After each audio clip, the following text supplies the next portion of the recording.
官方通报释永信被查，涉嫌刑事犯罪，与多名女性保持不正当关系，并育有私生子，常在河边走，哪有不湿鞋？硬是凭一己之力，将自己送上全网热搜榜1。香火钱不是功德，而是营业额；佛法不是修行，而是流量内容；僧人不是清净之人，而是商业执行人。他根本不靠修行吃饭，是宗教外衣包裹下的商业骗局。佛祖只是招牌，和尚只是人设，香火只是流量，讲经只是变现手段。游客来烧香得买门票，看演出也要掏钱。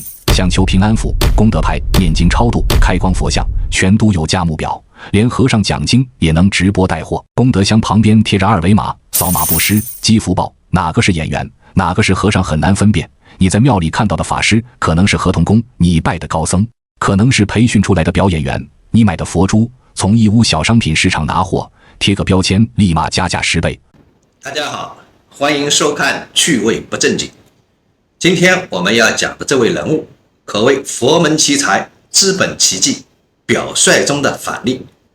他不仅是少林寺的掌门人，还是电商带货、跨国演出、房地产开发、3期发展的全能和尚。他叫释永信。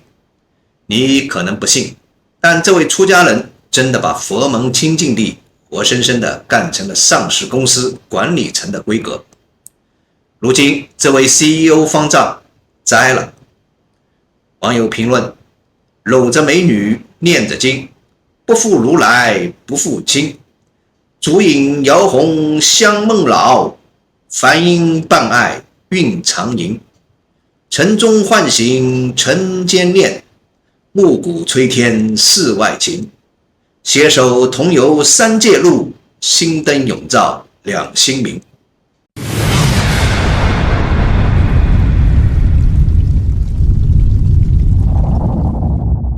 2025年7月27日晚，少林寺官网突发通报，住持释永信因涉嫌刑事犯罪，正在接受多部门联合调查，罪名涉及挪用侵占项目资金及寺院资产，严重违反佛教戒律，与多名女性保持不正当关系，并育有私生子。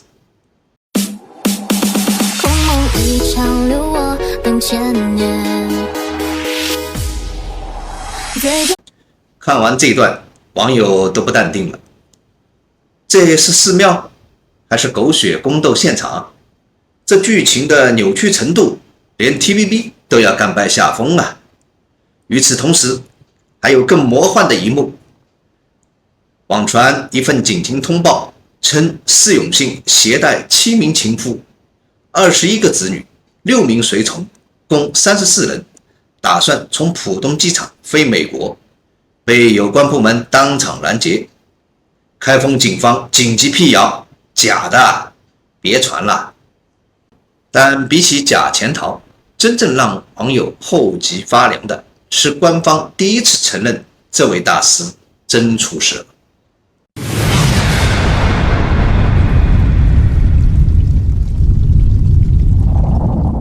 40年前只能啃窝窝头的穷小子，他的人生就像本接地气的奋斗史，既有袈裟扫地的虔诚，也有算盘噼啪的精明，连庙里的小和尚都知道方丈的算盘比佛珠转得还快。他叫释永信，1965年在安徽颍上县出生，原名刘应成，家里6个孩子，他排老3，顿顿吃的都是红薯面做的黑窝头，偶尔能喝上玉米糊糊。爹妈信佛，家里供着个吊漆的观音像，他看香炉里的烟圈打转，心里琢磨，庙里的和尚是不是能天天吃上白馒头。16岁那年，他揣着母亲连夜蒸的6个馒头，扒了辆拉煤的火车，晃悠3天到了河南嵩山。彼时的少林寺比他家强不了多少，断墙根长着半人高的草，13个和尚里12个是老头，最大的80多岁，最小的就是他。方丈行政法师瞅他眼神实在，没多问就收了，自法名永信，意思是永远信佛。头3年，释永信干的都是粗活，天不亮就去挑水，山路滑得能摔跟头，跟着师傅们种28亩旱地，收的玉米刚够糊口。晚上在煤油灯下抄经，蚊子能把人抬走。1982年李连杰的少林寺爆火，全国人疯狂地往这跑。有天早上，山门口挤了2000多人，有扛行李想拜师的，有举相机拍照的，还有骗子举着少林培训班的牌子招摇撞骗。老和尚们慌得直念阿弥陀佛，释永信却盯着攒动的人头嘀咕：这些人来干啥？不就是想看真功夫，沾点佛气吗？行政方丈临终前拉着22岁的释永信说：庙快撑不下去了，你得让和尚们有口吃的。释永信俗名刘应成，1965年生，安徽颍上人。1981年年仅16岁来到了少林寺，礼拜第29代方丈释行正为师，从此进入了出家人的系统。1987年老方丈圆寂，仅22岁的释永信接任事务主持，相当于年纪轻轻就成了寺院的 CEO。1999年他正式成为少林寺第30代方丈，至今掌管寺院事务已经超过了38年，堪称常驻型掌门人。除了宗教职务，他还头衔满满：河南省佛教协会会长，自1998年开始；中国佛教协会副会长，自2022年开始；第9届到第12届全国人大代表，在佛门内部是地位极高的统战型人物，在地方政府是有话语权的社会领袖，在商业圈更是把少林寺带进现代资本模式的第一人。网友戏称他出家是为了让别人还俗。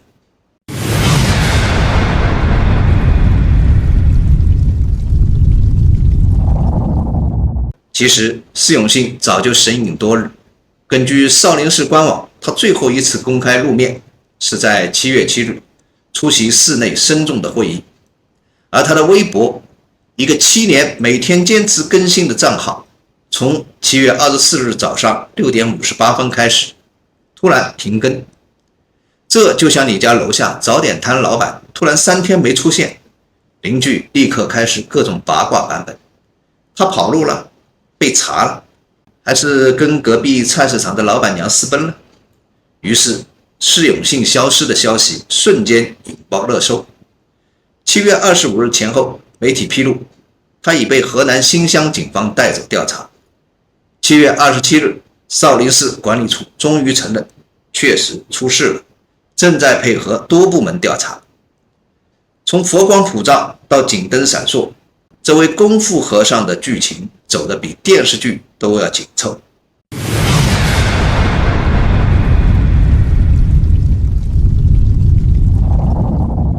说来你可能不信，今天网上热议的这些情人、私生子、双户口的料，其实在2015年就被爆过一次。当时一位署名释正义的人发了长帖，列出了释永信与女尼生释延杰真名韩明君有不正当关系，两人育有女儿，户籍挂在释永信母亲名下。另有一位24岁的私生女刘某亚也是他的骨血，家庭户口本照片都附上，爆料内容详实到像做了 PPT 的纪委。但当年呢，释永信回应4个字：不便解脱。少林寺发声明称已报警，而结果呢，就是不了了之。10年后旧事重提，网友质问的很到位，不是说没问题吗？那当年是谁维护他的周全的？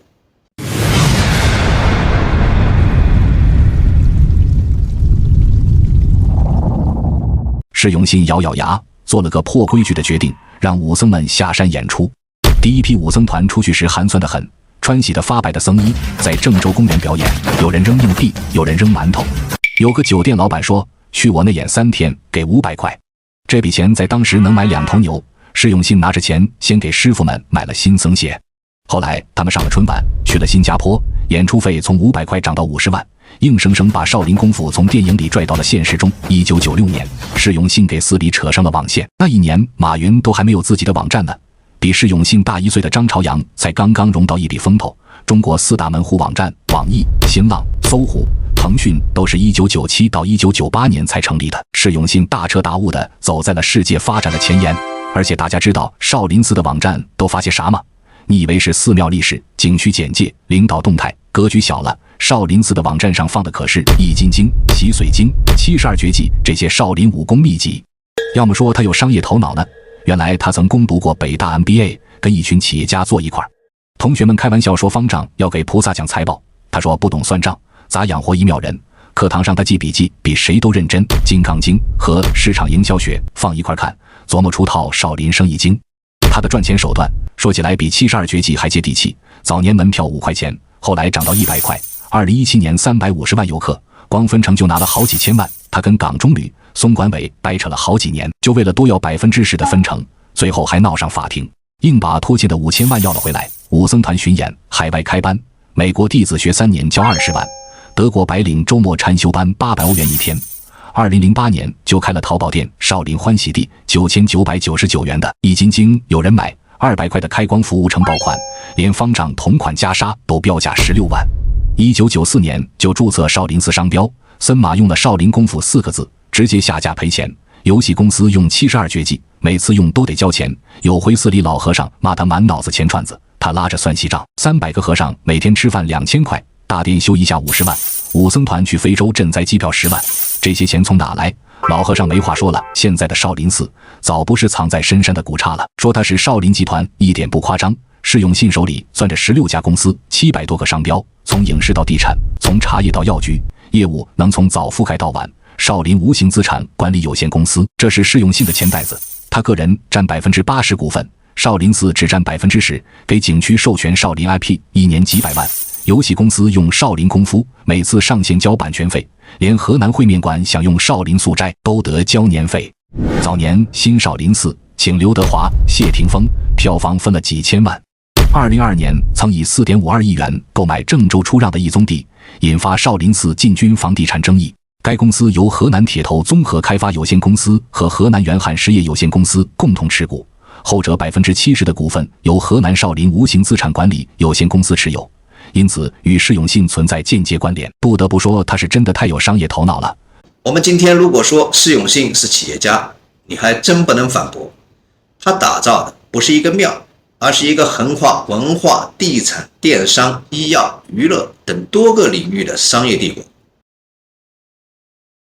他一度实控企业多达18家，核心公司河南少林无形资产管理有限公司，简称少林资管，注册资本100万元，后续对外投资超过8000万元，内容包括茶叶、旅游、展览、武术演出、出版、医药、健康管理，甚至还涉足过房地产开发。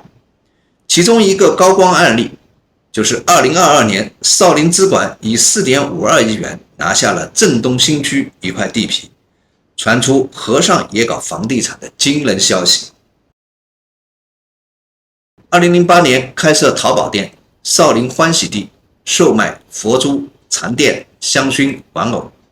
2015年开始转型文创品牌，年销售额从100万级冲上2000万家，授权开发手游周边、禅茶香水、佛像手办，甚至还有开光手机号。微博7年日更，粉丝87.8万。2021年进军抖音，释永信本人出境带货，拍短视频，搞直播玩带货，真正做到了佛门不拘俗物，法号也能变账号。少林武僧团每年巡演超200场，收入从10万美元涨到50万美元每场，授权欧美开发少林游戏、动画、音乐，曾在英国白金汉宫表演，还参与好莱坞合拍电影。一位网友精准的总结，他不是和尚，是 CEO， 不是主持，是品牌持有人。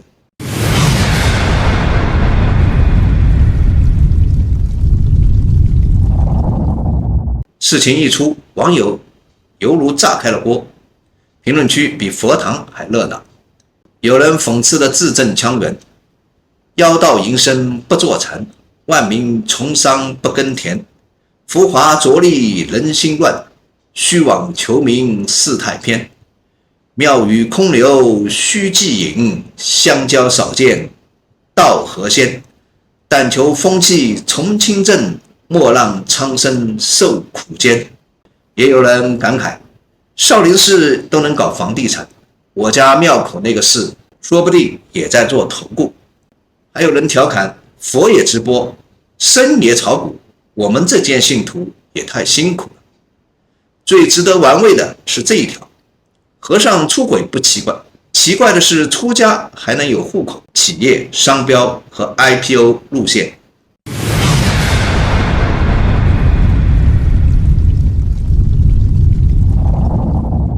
这次的调查看上去来势汹汹，但很多老网友心里憋着一句话：为啥10年前你们不查？举报都举报到户口本了，怎么现在突然佛祖显灵了？这事呢要讲清楚，不多不说3件事。第一，10年前他查不得。2015年，施正义实名举报他私生活混乱，情夫倪生双户籍，私生子户口挂在自己妈名下。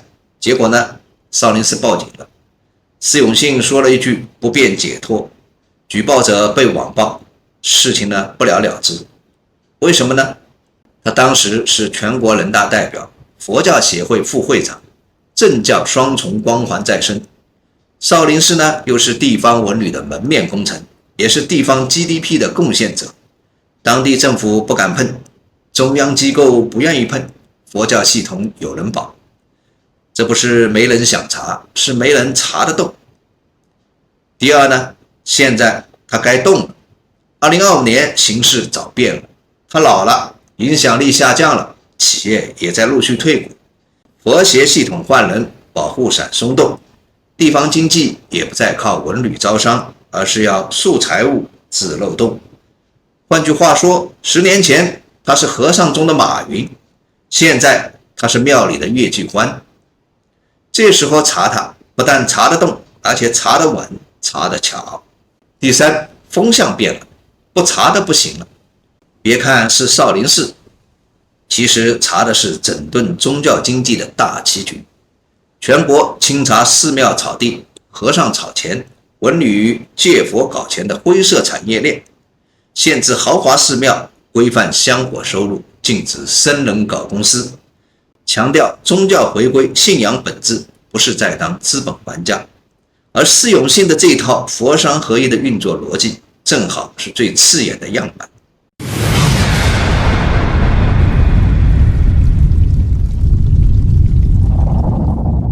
这一次查施永信，不只是一个和尚翻车了，也不只是网友吃瓜吃撑了，而是系统在给自己做一场道场清扫。